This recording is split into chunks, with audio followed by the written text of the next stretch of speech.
क्या आपको भी अपने घर और किचन का काम करना काफ़ी ज़्यादा मुश्किल लगता है? तो बस ये वीडियो आपके लिए है। नमस्ते दोस्तों, मैं हूँ छाया और आपके अपने चैनल छाया रसोई में एक बार फिर से आपका बहुत-बहुत स्वागत है। इस चैनल पर आपको मिलेंगे घर और किचन के काम को आसान बनाने वाले smart kitchen tips and tricks, जिसको अपनाकर आप अपने घर और किचन के कामों को आसान तो बना ही सकते हैं, अपने समय और पैसे भी बचा पाएंगे। तो दोस्तों, वीडियो देखने से पहले हमेशा की तरह कमेंट बॉक्स में लिखकर ये बताना बिल्कुल ना भूलिएगा कि इस चैनल की वीडियोस आप किस शहर या फिर किस गांव से देख रहे हैं, जिसे मैं लिखकर आपको थैंक्स बोल सकूं। और हाँ, आखिरी वाला वीडियो जरूर देखिएगा, क्योंकि उस वीडियो को देखने से आपका काम चुटकियों में हो जाएगा, वो भी बिना मेहनत के। तो ज्यादा समय न लेते हुए चलिए जल्दी से आज का वीडियो शुरू करते हैं। इस टाइप के क्रीम का ट्यूब हम सभी के घरों में होता है और सिर्फ क्रीम ही नहीं, किसी भी तरह के ट्यूब पर आप इस टिप को अपना सकते हैं। तो होता क्या है कि जैसे इसमें क्रीम होती है तब तो ये बढ़िया से फूली रहती है, लेकिन क्रीम खत्म होने के बाद भी ये ट्यूब फूली रहती है और जब हम क्रीम निकालते हैं तो निकलती नहीं है। तो अगर आपके घर में भी इस तरह की कोई भी ट्यूब खाली हो चुकी है तो बस छोटी सी टिप अपनाइए। क्या कीजिए, ट्यूब लीजिए और कैंची की मदद से पीछे वाले भाग को इस तरह से कट कर दीजिए, जैसा आप वीडियो में देख पा रहे होंगे। और जो ढक्कन है, ढक्कन को इस तरह से पीछे से लगा दीजिए। अब इस क्रीम को जिसमें निकालना है, ध्यान रखिए कि वो डिब्बी एकदम साफ सुथरी सूखी हुई हो और आप चाहे तो मार्केट से नई डिब्बी लाकर उसमें क्रीम निकालिएगा। इस तरह से प्रेस करेंगे तो जितनी भी क्रीम थी सब आसानी से निकल जाएगी। जो क्रीम हमें लग रहा था कि खत्म हो चुकी है, ट्यूब बेकार हो चुका है, फेंकने वाले थे, उसमें से देखिए कितनी ढेर सारी क्रीम निकल गई। और थोड़ी सी क्रीम यहाँ पर गिर गई है तो आप संभाल कर निकालिएगा, जिससे कि आपसे ना गिरे। तो इस तरह से आपके घर में भी कोई क्रीम है या फिर इस टाइप का कोई भी चीज़ है, आपको लग रहा है कि खत्म हो चुकी है, कैसे इसको निकालें, तो बस इस छोटी सी टिप को ज़रूर अपनाइए। उम्मीद करती हूँ आइडिया आपको पसंद आया होगा। चलिए बढ़ते हैं नेक्स्ट टिप की तरफ। नेक्स्ट मैं आपके साथ छोटी सी रेसिपी शेयर कर रही हूँ। अगर आपके घर में भी नन्हे-मुन्ने हैं या फिर बड़े हैं और उनको भूख लग रही है, फटाफट कुछ बनाकर देना है बिना गैस जलाए, तो इस टिप को ज़रूर अपनाइए। इसके लिए पाव यानी कि बन लेंगे और 2 भाग में इसे कट कर लेंगे और उसके बाद हमें चाहिए फ्रेश दूध की मलाई। यहाँ पर रखी हुई मलाई का यूज़ नहीं कीजिएगा, फ्रेश लीजिएगा तो स्वाद बहुत ज़्यादा बढ़िया आएगा। मलाई को अच्छे से मिक्स कर लीजिएगा, जिससे कि क्रीम के जैसी बन जाएगी और थोड़ी-थोड़ी मलाई इसके कटे हुए भाग पर इस तरह से लगा दीजिएगा।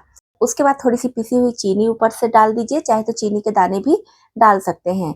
कुछ ड्राई फ्रूट्स डाल दीजिए, जैसे कि काजू, बादाम, पिस्ता, जो भी आपके बच्चों को या फिर आपको पसंद हो, थोड़ा-थोड़ा डाल दीजिए और हरी इलायची पाउडर वगैरह भी चाहे तो डाल सकते हैं अगर बच्चों को पसंद है तो। 2 पीस को लेकर इस तरह से आपस में चिपका लीजिए। तो ये हमारा इंस्टेंट नाश्ता बनकर तैयार हो जाएगा। जब भी बच्चों को हल्का-फुल्का भूख लगे या फटाफट तुरंत कुछ देना है बनाकर, तो आप इसको बना सकते हैं। गैस चलाने की भी ज़रूरत नहीं पड़ेगी और खाने में बहुत, बहुत, बहुत ज़्यादा टेस्टी लगता है। तो एक बार इसको आप भी बनाकर ज़रूर देखिएगा और सिर्फ बच्चे ही नहीं, बड़ों को भी आप इसे दे सकते हैं। तो दोस्तों, आज का जो वीडियो है ना, देखकर आप बहुत ज़्यादा खुश होने वाले हैं, क्योंकि ये वीडियो हर किसी के लिए बहुत ज़्यादा काम का है। अब सुंदर दिखना भला कौन नहीं चाहता है, चाहे रंग सांवला हो या फिर गोरा, हर कोई चाहता है कि सुंदर दिखे। ऐसा नहीं है कि सांवले रंग वाले सुंदर नहीं दिखते हैं, सांवले रंग वाले भी बहुत ज़्यादा खूबसूरत दिखते हैं। तो आज जो मैं ये वीडियो आपके साथ शेयर कर रही हूँ ना, ये हर किसी के लिए है। आपकी एज कम है तो भी, ज़्यादा है तो भी, रंग सांवला है तो भी, गोरे हैं तो भी, सभी के लिए ये वाला वीडियो बहुत ज़्यादा काम का है। हमारी दादी-नानी पुराने ज़माने में उपटन लगाती थी, तो आज हम ऐसा उपटन तैयार करेंगे ना, जो आपके किचन में रखे हुए चीज़ों से तैयार हो जाएगा और आप इस उपटन को लगाएँगे, तो यकीन मानिए आपकी रंगत इतनी ज़्यादा निखर जाएगी। अगर आपकी स्किन में दाग धब्बे हैं, झुर्रियाँ पड़ी हुई हैं या फिर किसी-किसी का स्किन टाइट नहीं रहता है, लटका हुआ रहता है, तब उसके लिए भी ये वाला उपटन बहुत ज़्यादा काम का है। कहने को तो उपटन एक ही है, लेकिन इसके इतने ज़्यादा फ़ायदे होंगे ना कि जब आप इसको लगाएँगे तब आप जान पाएँगे। और सबसे अच्छी बात है कि इस उपटन को लगाने से किसी को भी साइड इफ़ेक्ट होने का डर नहीं है, किसी भी तरह का नुकसान आपकी स्किन पर बिल्कुल भी नहीं होगा। इसमें जितनी भी चीज़ें यूज़ हुई हैं ना, सब हर किसी को सूट करेंगी और आपको अभी तुरंत मार्केट से कुछ लेकर आने की ज़रूरत भी नहीं है, सारी चीज़ें आपकी किचन में, आपके घर में होंगी ही। और इसको आप एक बार बनाकर पूरे 6 महीने तक रख भी सकते हैं। अब आप सोच रहे होंगे कि ऐसी कौन-कौन सी चीज़ें इसमें पड़ी हैं जिसके इतने सारे फ़ायदे हैं या फिर हम इसको बनाकर इतने लंबे समय के लिए यूज़ कर सकते हैं। तो वीडियो पूरा ज़रूर देखिएगा, बिल्कुल भी स्किप नहीं कीजिएगा, जिससे कि सारी चीज़ें आपको अच्छे से समझ में आ जाएँ और इसका भरपूर फ़ायदा आपको मिल सके। तो इसके लिए सबसे पहले हमें चाहिए मिक्सी जार, और यहाँ ध्यान रखिएगा कि मिक्सी जार में पानी बिल्कुल ना हो, और इसमें मसाले वगैरह अगर आप पीसे हैं ना तो पहले अच्छी तरह से धुल लीजिए, धूप में सुखा लीजिए, उसके बाद आप इसका यूज़ कीजिएगा। अब जो सबसे पहली चीज़ है वो है मसूर की दाल। मसूर की दाल यहाँ पर आप छिलके वाली भी ले सकते हैं और बिना छिलके वाली। जो इसके छिलके होते हैं ना वो भी हमारी स्किन के लिए बहुत ज़्यादा फायदेमंद होते हैं। तो जितना मसूर की दाल आपको लेना है उतना क्या कीजिए, गीले कपड़े पर रख के अच्छे से रब करते हुए साफ कर लीजिए, जिससे इसके ऊपर जो पाउडर वगैरह लगा होता है ना वो निकल जाए। और इसे धुलना नहीं है, बस अच्छे से हल्के गीले कपड़े से पोंछ कर सारा पाउडर वगैरह निकाल कर बढ़िया से साफ कर लीजिए। तो यहाँ पर 2 टेबल स्पून बिना छिलके वाली साबुत मसूर ली हूँ। अब इसी के साथ में चाहिए 2 टेबल स्पून अरवा चावल, यहाँ पर सफ़ेद वाले चावल का यूज़ करना है। और ध्यान रखिए जो मोटा चावल होता है ना, जो हम इडली वगैरह बनाने के लिए यूज़ करते हैं या फिर राशन वाला चावल भी इसको बोलते हैं, वही चावल लीजिएगा। ब्रांडेड चावल की यहाँ पर ज़रूरत नहीं है। चावल को भी हल्के गीले कपड़े पर रख के अच्छे से इसे भी साफ कर लेना है। उसके बाद तीसरी चीज़ जो है वो है ऑरेंज पाउडर। तो 2 टेबल स्पून यहाँ पर हमें चाहिए ऑरेंज पाउडर। आप चाहे तो ऑरेंज का छिलका भी ले सकते हैं। क्योंकि मैं पाउडर पहले से तैयार करके रखी हूँ, आपके साथ इसका वीडियो भी शेयर कर चुकी हूँ। फिर भी मैं आपको बता दे रही हूँ कि इसका पाउडर कैसे तैयार करना है। तो क्या कीजिए, संतरा खाने के बाद जो छिलके फेंक देते हैं उसे फेंकना नहीं है। उसे आप रख लीजिए और अच्छे से सुखा लीजिए छाँव वाली जगह पर। छोटे-छोटे टुकड़ों में कर देंगे ना तो 2 दिन में ही बहुत अच्छे से सूख जाता है। अभी गर्मी चल रही है तो पंखे के हवा में भी बहुत अच्छे से सूख जाएंगी। सूखने के बाद मिक्सी जार में डालकर ग्राइंड कर लीजिए तो आपका ऑरेंज पील पाउडर तैयार हो जाएगा। और अब इसमें जाएगी मुल्तानी मिट्टी। तो यहाँ पर मुल्तानी मिट्टी को भी मैं पीस कर रखी हूँ, इसका वीडियो भी आपके साथ शेयर कर चुकी हूँ। आपके पास अगर गोटा है, मतलब टुकड़े वाले हैं, तो उसको छोटे-छोटे टुकड़े में तोड़कर मिक्सी जार में डाल दीजिए। क्योंकि मैं पहले से ये चीज़ें पीस कर रखे रहती हूँ, अलग-अलग चीज़ों में यूज़ करती हूँ, तो मैं यहाँ पर मुल्तानी मिट्टी का पाउडर डाल दी हूँ और 2 टेबल स्पून इसे भी लेना है। अब यहाँ पर ली हूँ 2 टेबल स्पून ड्राई रोज़ पेटल्स। तो यहाँ पर आपको ड्राई रोज़ पेटल्स का ही यूज़ करना है। अगर आप ताज़ी गुलाब की पंखुड़ियाँ यूज़ करेंगे ना तो इस उपटन को हमें 6 महीने के लिए रखना है, तो इसे रखने में दिक्कत होगी। तो ये गुलाब के पेटल्स भी मैं घर में ही सुखाई हूँ, इसका भी वीडियो आपके साथ शेयर कर चुकी हूँ। इसमें हमें अभी एक खास चीज़ और डालना है, वो भी बहुत ज़्यादा ज़रूरी है, स्किप नहीं करना है। तो वीडियो में बने रहिए, आगे आपको बताऊँगी। तो जितनी भी चीज़ें इस उपटन में पड़ी हैं ना, सब आपके किचन में होंगी ही। जैसे कि दाल चावल तो होगा ही साथ मुल्तानी मिट्टी भी आजकल हर घर में होता ही है। लोग फेस पैक वगैरह तैयार करते हैं, बाल धुलते हैं। और गुलाब का फूल भी ऐसी कोई बड़ी चीज़ नहीं है कि आपको नहीं मिलेगा, आपके घर में भी ज़रूर होगा। चाहे तो गमले वगैरह में लगा हो या फिर पूजा पाठ के लिए यूज़ करते हो या तो फिर किसी खास ओकेज़न के लिए मँगाते हो। संतरा हम सभी खाते हैं तो संतरे के छिलके का यूज़ हुआ है। मतलब कि इस उपटन में यूज़ होने वाली सारी चीज़ें हमारे किचन में होती ही हैं। तो इसको हम कितना भी ज़्यादा ग्राइंड करेंगे थोड़ा-सा दरदरा रहता ही है और इसे दरदरा रखना भी है। एकदम फाइन पाउडर नहीं तैयार होता है और ना ही फाइन पाउडर चाहिए।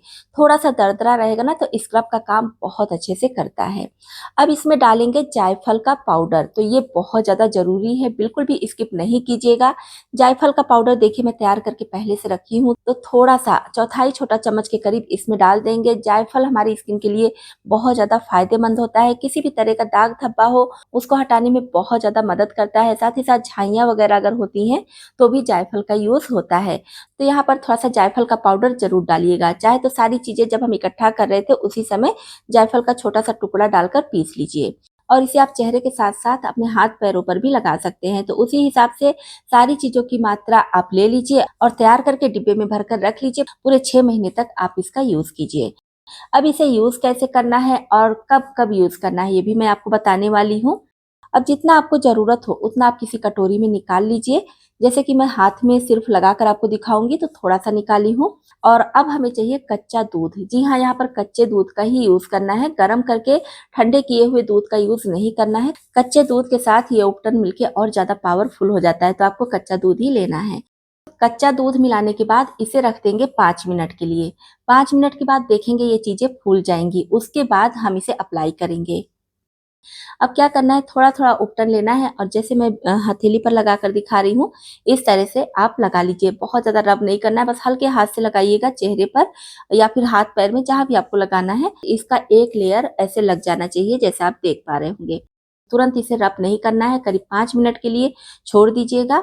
अगर आप चेहरे पर लगा रहे हैं, तो सेम प्रोसेस आपको चेहरे पर भी करना है। जब तक ये सूख रहा है तब तक जान लेते हैं कि इसे लगाना कब-कब है। तो इसे आप सप्ताह में कम से कम 2 बार लगाइएगा। नहीं हो रहा है तो सप्ताह में 1 बार तो ज़रूर लगाइएगा। अगर 2 बार हो जा रहा है तो बहुत अच्छा है और इसको लगाने में कोई भी दिक्कत नहीं है। जैसे आप एक बार पाउडर तैयार करके रख लीजिए और जब भी आपको लगाना हो तो 5 मिनट पहले थोड़ा-सा किसी कटोरी में निकालिए, कच्चा दूध डालिए और उसके बाद लगा लीजिए। सिर्फ 5 मिनट के लिए छोड़िए, उसके बाद रब करते हुए हटा दीजिए। तो बिल्कुल हल्के हाथ से रब करेंगे तो ये पूरी तरह से निकल जाएगा। क्योंकि कच्चे दूध में थोड़ी क्रीम होती है तो इसमें अलग से ऑयल वगैरह कुछ भी डालने की ज़रूरत नहीं है। बस इसी से बहुत बढ़िया ये काम करेगा। बहुत ज़्यादा रगड़ के नहीं साफ़ कीजिएगा, क्योंकि चेहरे पर अगर आप लगाएँगे तो एकदम रगड़ के साफ़ करेंगे ना, तो चेहरा लाल हो सकता है। तो हल्के हाथ से इस तरह से रब करके जितना भी उपटन लगा है सबको छुड़ा देना है। बहुत आसानी से छूट जाता है। जब इस तरह से उपटन निकल जाए तो नॉर्मल पानी से अच्छे से धुल लीजिए। टॉवल से स्किन को सुखा लीजिए और उसके बाद हल्का सा रोज़ वाटर लगा लीजिए। फिर आप इसका अंतर खुद देखेंगे। जो आपकी स्किन थी पहले देखिए और बाद में देखेंगे तो खुद आपको अंतर पता चल जाएगा कि कितना बढ़िया ये काम करता है। और दोस्तों, ऐसा नहीं है कि आप सोचिए कि बस एक बार लगा लिए तो दाग धब्बे खत्म हो गए, स्किन टाइट हो गई या फिर दोबारा लगाने की ज़रूरत नहीं है। तो ऐसा बिल्कुल नहीं है। आपको सप्ताह में कम से कम 2 बार लगाना है। नहीं हो पा रहा है तो 1 बार तो ज़रूर लगाना है। कुछ दिन आप इसको लगाएँगे, फिर इसका रिज़ल्ट देखकर खुद हैरान हो जाएँगे। तो मार्केट से अगर आप उपटन वगैरह लेकर आती हैं, लगाती हैं, तो उसको बिल्कुल ना लाइए। घर में इस तरह से बिल्कुल नेचुरल तरीके से बनाइए। इसमें कोई भी चीज़ ऐसी नहीं है जो आपको नुकसान करेंगी। सारी चीज़ें आपको बहुत आसानी से मिल जाएँगी और इसको लगाना भी बहुत ज़्यादा आसान है। तो दोस्तों, मेरे कहने से एक बार ये उपटन आप बनाइए और 2 से 3 बार लगाइए। अगर वर्क किया होगा तो भी बताइएगा, नहीं किया होगा तो भी बताइएगा। वैसा ऐसा हो ही नहीं सकता कि वर्क ना करे, वर्क 110% करेगा। तो आप इसको बनाइए, लगाइए और वापस से आकर कमेंट बॉक्स में लिखकर अपना फीडबैक ज़रूर दीजिएगा। वीडियो ज़रा सा भी पसंद आया हो तो प्लीज़ लाइक और शेयर ज़रूर कर दीजिएगा, जिससे और लोगों को भी इस वीडियो के बारे में पता चले और लोगों को भी इसका फ़ायदा मिल सके। तरबूज हम सभी के घरों में आता है। अगर छोटे साइज़ का आता है, खाकर ख़त्म कर लेते हैं तब तो दिक्कत नहीं होती है, लेकिन कभी-कभी बड़े साइज़ का आता है तो इसको रखना पड़ता है। तो रखने के लिए क्या कीजिए, जितना तरबूज बचा है उसके ऊपर इस तरह से सिल्वर फॉइल अच्छे से लगाकर इसको किसी बर्तन में इस तरह से उल्टे की तरफ से रख दीजिए। जो फॉइल वाला भाग है उसको नीचे की तरफ रखिए, जैसा वीडियो में देख पा रहे होंगे, और फिर इसको आप रख दीजिए फ्रिज में। तो इससे तरबूज का टेस्ट नहीं बिगड़ेगा और ना ही कलर खराब होगा। इस तरह के पैकेट का यूज़ हम सभी के किचन में होता है, जैसे कि मसाले हो गए या फिर बहुत सारी चीज़ें। तो सामान हम डिब्बे में भर देते हैं, उसके बाद अगर पैकेट में थोड़ा-सा बचा रह जाता है, तो इसको रखने में दिक्कत होती है। बहुत सारे आइडियाज़ आपके साथ शेयर की हूँ, आप उन सबको भी अपना सकते हैं। और यहाँ पर एक और काम का आइडिया आपके साथ शेयर कर रही हूँ, आप इस तरह से भी पैकेट को सील कर सकते हैं। इस तरह से स्केल इसके ऊपर ऐसे कर दीजिए जैसे वीडियो में दिखा रही हूँ। उसके बाद इसके ऊपर लगा दीजिए न्यूज़पेपर या तो फिर कोई पुराना कपड़ा, और चाकू या चिमटे को गरम करके इसको इस तरह से चिपका दीजिए। बहुत अच्छे से ये चिपक जाता है और आप चाहे तो डायरेक्ट भी इसको चिपका सकते हैं, लेकिन ध्यान रखना है कि चाकू बहुत ज़्यादा गरम ना हो। अगर बहुत ज़्यादा गरम होगा तो ये पॉलीथीन उसमें चिपक जाएगी। तो देखिए कितनी आसानी से ये चिपक गया है, इसमें बिल्कुल भी एयर नहीं जाएगी, आपकी चीज़ें जस की तस रहेंगी। इसी के साथ में हम एक और ट्रिक देख लेते हैं। ये भी एक छोटी-सी रेसिपी है। बच्चे छोटे हैं और फटाफट कुछ देना है उनको, तो ये बहुत ज़्यादा काम की रेसिपी है। लीजिए पार्ले जी बिस्किट, हर घर में पार्ले जी बिस्किट होता ही है, या फिर आपके बच्चों को नहीं पसंद है, तो जो उनके पसंद का बिस्किट है आप उसको ले लीजिए और दूध की मलाई को, फ्रेश दूध की मलाई यहाँ पर लेना है, अच्छे से फेंट लीजिए और बिस्किट में अंदर साइड में इस तरह से लगा दीजिए। एक ही साइड में लगाइएगा और ऊपर से थोड़ी-सी पिसी हुई चीनी, थोड़ा-सा इलायची पाउडर डाल दीजिए। अगर आप इलायची वाला बिस्किट ले रहे हैं तो इलायची पाउडर की ज़रूरत नहीं है, या फिर आपके बच्चों को ये सब चीज़ें नहीं पसंद है तो प्लेन भी रख सकते हैं। और 2-2 बिस्किट इस तरह से एक में चिपका दीजिए। इस तरह से बिस्किट का स्वाद बहुत ज़्यादा बढ़ जाता है और हमारा इंस्टेंट नाश्ता भी तैयार हो जाता है बिना गैस जलाए। तो आपको ये आइडिया कैसा लगा, कमेंट बॉक्स में लिखकर ज़रूर बताइएगा। दोस्तों उम्मीद करती हूँ वीडियो आपको पसंद आया होगा, क्योंकि आपके लिए बहुत मेहनत और प्यार से वीडियो बनाती हूँ। तो प्लीज़ ज़रा सा भी पसंद आया हो तो वीडियो को लाइक और शेयर ज़रूर किया कीजिए। साथ ही साथ एक प्यारा सा कमेंट भी कर दीजिएगा कि आपको वीडियो कैसा लगा।